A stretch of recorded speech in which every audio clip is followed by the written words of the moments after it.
নমস্কাৰ, welcome back to কৃপাজ library. আজি মই হিন্দী সাহিত্যৰ বহুমুখী প্ৰতিভাসম্পন্ন সাহিত্যকাৰ মুন্সী প্ৰেমচন্দ্ৰজীৰ নিৰ্মলা নামৰ উপন্যাসখন উপস্থাপন কৰিবলৈ ওলাইছোঁ কেৱল আপোনাৰ বাবে। উচ্চাৰণৰ ভুল ত্ৰুটি থাকিলে মাৰ্জনা কৰি শুধৰাই দিব বুলি আশা কৰিলোঁ, লগতে মৰমেৰে আঁকোৱালি ল'ব বুলিও আশা কৰিলোঁ। ধন্যবাদ। यूं तो बाबू उदय भानुलाल के परिवार में 20 ही प्राणी थे। कोई ममेरा भाई था, कोई फुफेरा, कोई भांजा था, कोई भतीजा। लेकिन यहाँ हमें उनसे कोई प्रयोजन नहीं। वो अच्छे वकील थे, लक्ष्मी प्रसन्न थी और कुटुंब के दरिद्र प्राणियों को आश्रय देना उनका कर्तव्य ही था। हमारा संबंध तो केवल उनकी दोनों कन्याओं से है, जिनमें बड़ी का नाम निर्मला और छोटी का कृष्णा था। अभी कल दोनों साथ साथ गुड़िया खेलती थी। निर्मला का 15वां साल था, कृष्णा का 10वां। फिर भी उनके स्वभाव में कोई विशेष अंतर न था। दोनों चंचल, खिलाड़िन और सैर तमाशे पर जान देती थी। दोनों गुड़िया का धूमधाम से ब्याह करती थी, सदा काम से जी चुराती थी। माँ पुकारती रहती थी, पर दोनों कोठे पर छिपी बैठी रहती थी कि न जाने किस काम के लिए बुलाती है। दोनों अपने भाइयों से लड़ती थी, नौकरों को डांटती थी और बाजी की आवाज सुनते ही द्वार पर आकर खड़ी हो जाती थी। पर आज एक ऐसी बात हो गई है जिसने बड़ी को बड़ी और छोटी को छोटी बना दिया है। कृष्णा वही है, पर निर्मला बड़ी गंभीर, एकांत प्रिय और लज्जाशील हो गई है। इधर महीनों से बाबू उदय भानुलाल निर्मला के विवाह की बातचीत कर रहे थे। आज उनकी मेहनत ठिकाने लगी है। बाबू भालचंद्र सिन्हा के ज्येष्ठ पुत्र भुवन मोहन सिन्हा से बात पक्की हो गई है। वर के पिता ने कह दिया है कि आपकी खुशी है कि दहेज दें या ना दें, मुझे इसकी कोई परवाह नहीं। हाँ, बारात में जो लोग जाएं उनका आदर सत्कार अच्छी तरह होना चाहिए, जिसमें मेरी और आपकी जग हंसाई ना हो। बाबू उदय भानुलाल थे तो वकील, पर संचय करना न जानते थे। दहेज उनके सामने कठिन समस्या थी। इसलिए जब वर के पिता ने स्वयं कह दिया कि मुझे दहेज की परवाह नहीं, तो मानो उन्हें आंखें मिल गई। डरते थे न जाने किस किस के सामने हाथ फैलाना पड़े। 2-3 महाजनों को ठीक कर रखा था। उनका अनुमान था कि हाथ रोकने पर भी 20,000 से कम खर्च न होंगे। ये आश्वासन पाकर वे खुशी के मारे फूले न समाये। इसकी सूचना ने अज्ञात बालिका को मुंह ढांपकर एक कोने में बिठा रखा है। उसके हृदय में एक विचित्र शंका समा गई है। रोम रोम में एक अज्ञात भय का संचार हो गया है। न जाने क्या होगा। उसके मन में वे उमंग नहीं है जो युवतियों की आंखों में तिरछी चितवन बनकर, ओठों पर मधुर हास्य बनकर और अंगों में लास्य बनकर प्रकट होती है। नहीं, वहां अभिलाषाएं नहीं है। वहां केवल शंकाएं, चिंताएं और भीरू कल्पनाएं हैं। यौवन का अभी तक पूर्ण प्रकाश नहीं हुआ है। कृष्णा कुछ कुछ जानती है, कुछ कुछ नहीं जानती। जानती है बहन को अच्छे अच्छे गहने मिलेंगे, द्वार पर बाजे बजेंगे, मेहमान आएंगे, नाच होगा। ये जानकर प्रसन्न है और ये भी जानती है कि बहन सबके गले मिलकर रोएगी, यहां से रोध होकर विदा हो जाएगी। मैं अकेली रह जाऊंगी। ये जानकर दुखी है, पर ये नहीं जानती कि ये किस लिए हो रहा है। माताजी और पिताजी क्यों बहन को इस घर से निकालने को इतने उत्सुक हो रहे हैं। बहन ने तो किसी को कुछ नहीं कहा, किसी से लड़ाई नहीं की।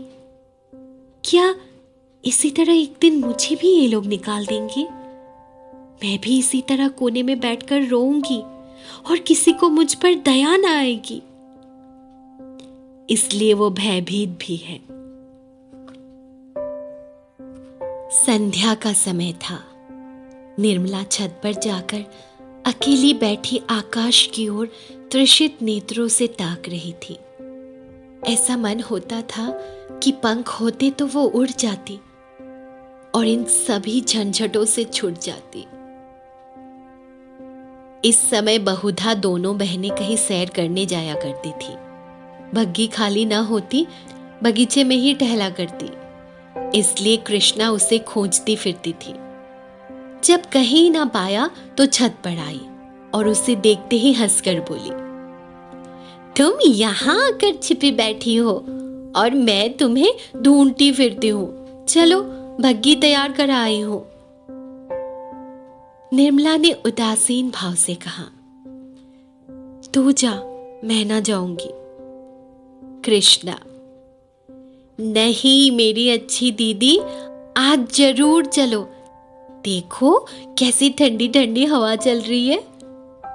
निर्मला, मेरा मन नहीं चाहता, तू चली जा। कृष्णा की आंखें डबडबाई, कांपती हुई आवाज से बोली, आज तुम क्यों नहीं चलती? मुझसे क्यों नहीं बोलती? क्यों इधर उधर छिपी फिरती हो? मेरा जी अकेले बैठे बैठे घबराता है। तुम ना चलोगी तो मैं भी ना जाऊंगी, यही तुम्हारे साथ बैठी रहूंगी। निर्मला, और जब मैं चली जाऊंगी तब क्या करेगी? तब किसके साथ खेलेगी और किसके साथ घूमने जाएगी पता? कृष्णा, मैं भी तुम्हारे साथ चलूंगी, अकेले मुझसे यहां ना रहा जाएगा। निर्मला मुस्कुराकर बोली, तुझे अम्मा न जाने देंगी। कृष्णा, तो मैं भी तुम्हें न जाने दूंगी। तुम अम्मा से कह क्यों नहीं देती कि मैं ना जाऊंगी? निर्मला, कह तो रही हूं, कोई सुनता है? कृष्णा, तो क्या ये तुम्हारा घर नहीं है? निर्मला, नहीं, मेरा घर होता तो कोई क्यों जबरदस्ती निकाल देता?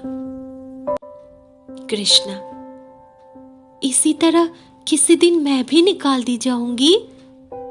निर्मला, और नहीं तो क्या बैठी रहेगी? हम लड़कियां हैं, हमारा घर कहीं नहीं होता। कृष्णा, चंदर भी निकाल दिया जाएगा। निर्मला, चंदर तो लड़का है, उसे कौन निकालेगा? कृष्णा, तो लड़कियां बहुत खराब होती होंगी। निर्मला, खराब ना होती तो घर से भगाई क्यों जाती? कृष्णा, चंदर इतना बदमाश है, उसे कोई नहीं भगाता। हम तुम तो कोई बदमाशी भी नहीं करती। एकाएक चंदर धम धम करता हुआ छत पर आ पहुंचा और निर्मला को देखकर बोला, अच्छा आप यहाँ बैठी हैं? ओहो, अब तो बाजे बजेंगे, दीदी दुल्हन बनेंगी, पालकी पर चढ़ेंगी। ओहो ओहो। चंदर का पूरा नाम चंद्रभानु सिन्हा था। निर्मला से 3 साल छोटा और कृष्णा से 2 साल बड़ा। निर्मला, चंदर, मुझे चिढ़ाओगे तो अब भी जाकर अम्मा से कह दूंगी। चंद्र, तो चिढ़ती क्यों हो? तुम भी बाजे सुनना। ओहो हो, अब आप दुल्हन बनेंगी। क्यों किशनी, तू बाजे सुनेगी ना? वैसे बाजे तूने कभी ना सुने होंगे। कृष्णा, क्या बैंड से भी अच्छे होंगे? चंद्र: हाँ हाँ, बैंड से भी अच्छे, 1000 गुने अच्छे, लाख गुने अच्छे। तुम जानो क्या, एक बैंड सुन लिया तो समझने लगे कि उससे अच्छे बाजे नहीं होते। बाजे बजाने वाले लाल लाल वर्दियां और काली काली टोपियां पहने होंगे, ऐसे खूबसूरत मालूम होंगे कि तुमसे क्या कहूं। आतिशबाजियां भी होंगी, हवाइयां आसमान में उड़ जाएंगी और वहां तारों में लगेंगी तो लाल पीले हरे नीले तारे टूट टूट कर गिरेंगे। बड़ा मजा आएगा। कृष्णा: और क्या क्या होगा चंदन, बता दे मेरे भैया। चंद्रभानु: मेरे साथ घूमने चल तो रास्ते में सारी बातें बता दो। ऐसे ऐसे तमाशे होंगे कि देखकर तेरी आंखें खुल जाएंगी। हवा में उड़ती हुई परियां होंगी, सचमुच की परियां। कृष्णा: अच्छा चलो, लेकिन ना बताओगे तो मारूंगी। चंद्रभानु और कृष्णा चले गए, पर निर्मला अकेली बैठी रह गई। कृष्णा के चले जाने से इस समय उसे बड़ा क्षोभ हुआ। कृष्णा, जिसे वो प्राणों से अधिक प्यार करती थी, आज इतनी निठुर हो गई, अकेली छोड़कर चली गई।